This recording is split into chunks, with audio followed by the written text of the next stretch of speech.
Hello, welcome to Opiates Part 2. Now to continue with the strong opiate agonists, next after morphine, now we're going to talk a little bit about fentanyl.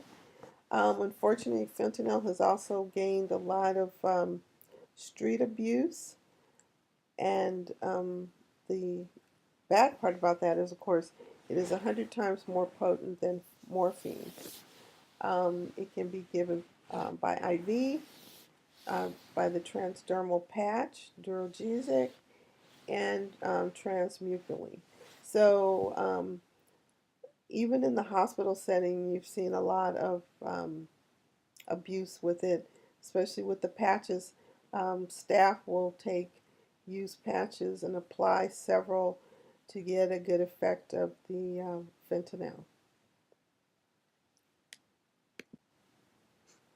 Other strong opioids include meperidine, which is Demerol. Um, Unfortunately, it has a short half-life, so that adds to the addictive property of it. It has a lot of interactions, and it has a toxic metabolite accumulation. So especially if the patient um, does not get good clearance of the drug, the metabolite accumulation can be lethal. There's also more methadone, which is used for chronic pain, cancer pain, and of course to treat opiate addiction. But the same thing, just like with the buprenorphine, the patient should not be using their morphine source, or else there can be an overdose added by the two. One thing also that opiate addicts do is if they do go into a program and they use the alternatives such as methadone or buprenorphine, sometimes they do that to get clean, and but they also intend on going back to their old illicit drug use. When they go back, they want to start at the doses that they had before they stopped um, their use, and many times they OD that way because they go back with too large of a dose. The last strong opiate that we'll mention will be hydromorphone or oxymorphone. Now we'll move to the moderate and to strong opioid agonists. These are similar to morphine in most respects. They produce the analgesia, the sedation, and euphoria. They can also cause the respiratory depression, the constipation, urinary retention, cough suppression, and meiosis. And then all these can also be reversed with the naloxone. What the difference is from morphine is that it produces less analgesia, less respiratory depression, and has a slightly lower potential for abuse. So one of the main ones in this category is codeine. 10% of that converts to morphine in the liver. We use it, of course, for pain, and then the cough suppression. All of your Robitussin with codeine, Phenergan with codeines that are popular to use in the wintertime with the cold and flu season contain codeine. Um, Codeine is usually oral. It can also be formulated with aspirin or acetaminophen, so that you can have you know, Tylenol 4, Tylenol 3s that the patients can take. 30 milligrams produces the same effect as 325 milligrams as acetaminophen. You then have oxycodone, which has properties similar to codeine. It's a long-lasting analgesic. It does have an immediate release formulation and a controlled release, which would be your OxyContin. The abuse comes from the fact that you can crush it and snort it, or you can crush it and inject it.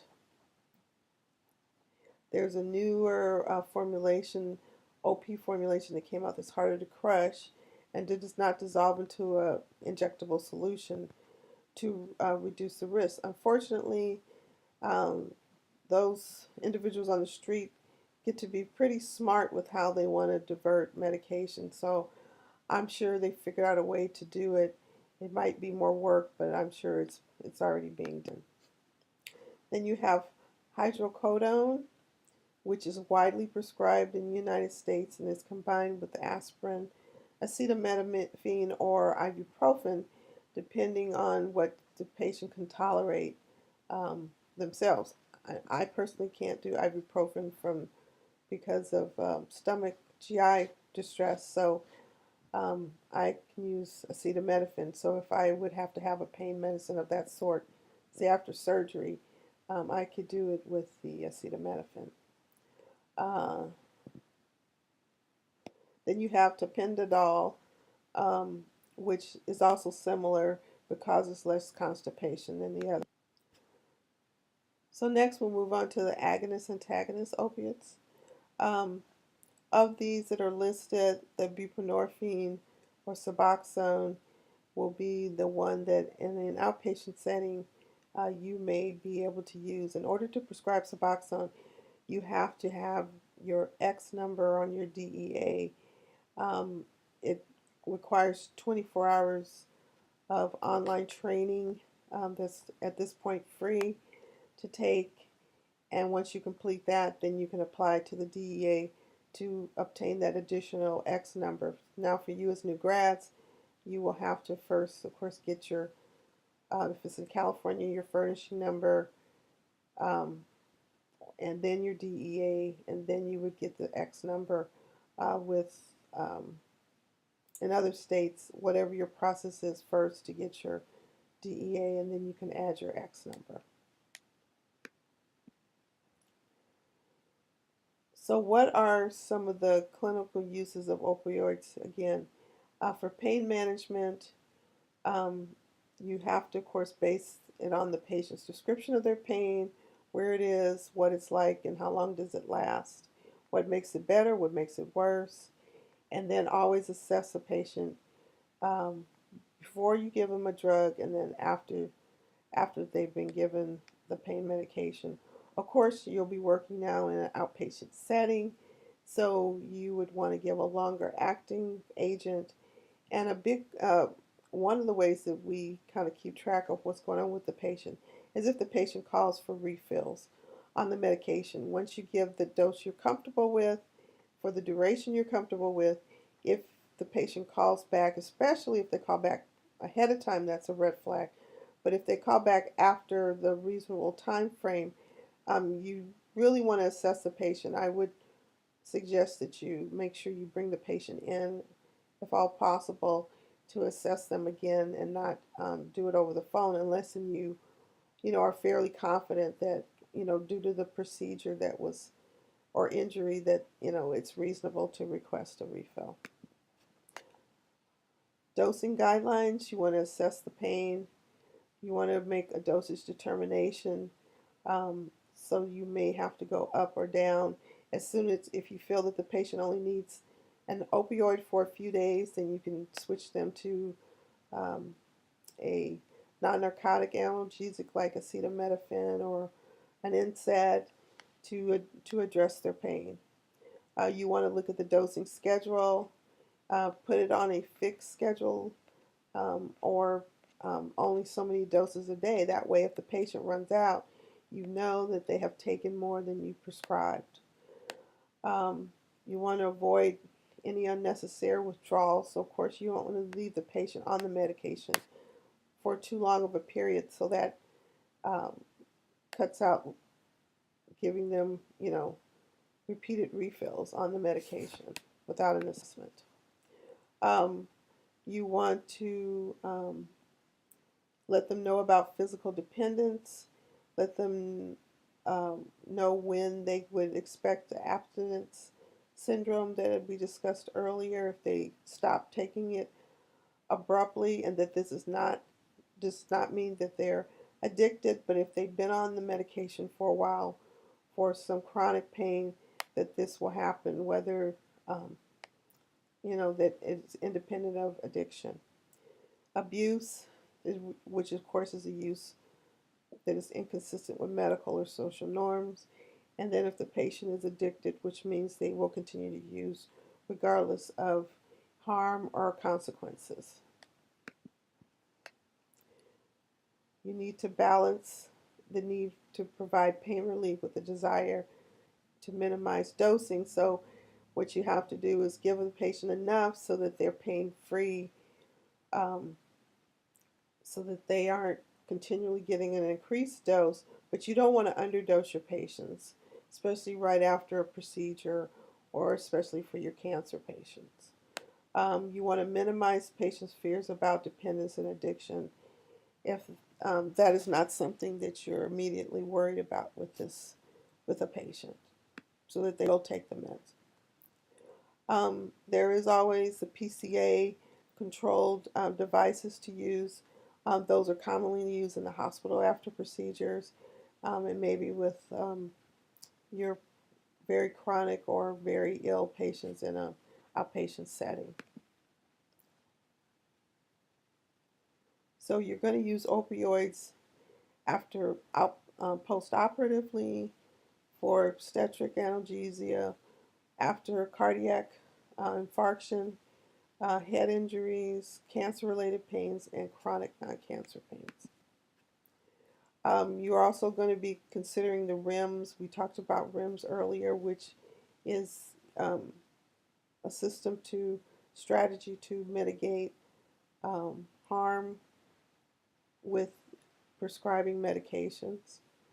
And the main focus here is to reduce opioid-related injuries and death. Now the opiate antagonists, the principal uses are treatment of the overdose and then relief of opiate-induced constipation. It can reverse respiratory depression, the post-operative opiate effects, and then of course manage opiate addiction. Pure opiate antagonists, we have naloxone and Narcan.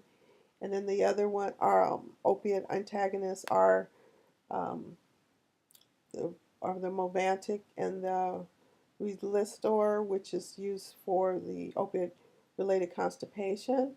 Movantik is fairly new. And then, of course, we have naltrexone or the Vivitrol, which is also given with the Suboxone to help with the antagonist effects that you want while you're trying to get someone off of the opioid. The Vivitrol is also used with alcohol abuse and with smoking cessation. Naloxone is a competitive antagonist, so it has a affinity for the same receptors. It has no effect of its own when used, but otherwise it stops the opioid from being able to join with the receptor sites. So it's used for reversal of opiate overdose. It's a drug of choice.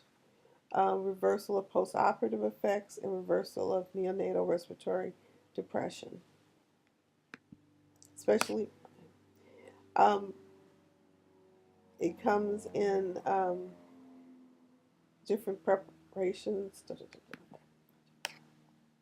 Then you have, this is Relistor, and then you have the Movantik, which I didn't add here, but those are the two that are for treatment of the opiate-induced constipation. The Relistor, which is mentioned here, is used for late-stage disease patients with constant constipation with opioids. The Movantik can be used with patients that are getting opioids for chronic pain and are experiencing chronic constipation.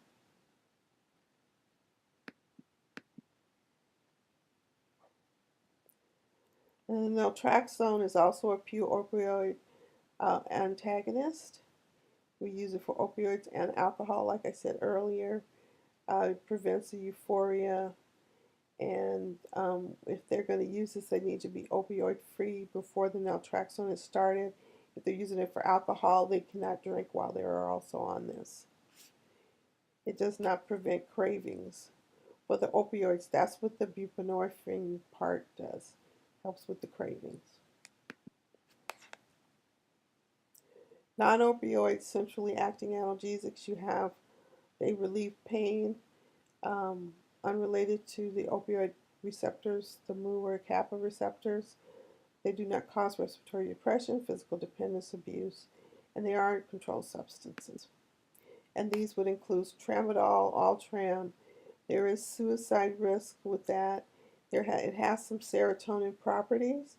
Also, if a patient is an opioid addict, you don't want to give them tramadol because it could um, re reignite their opioid cravings, and they may go out and use. And the other one is clonidine.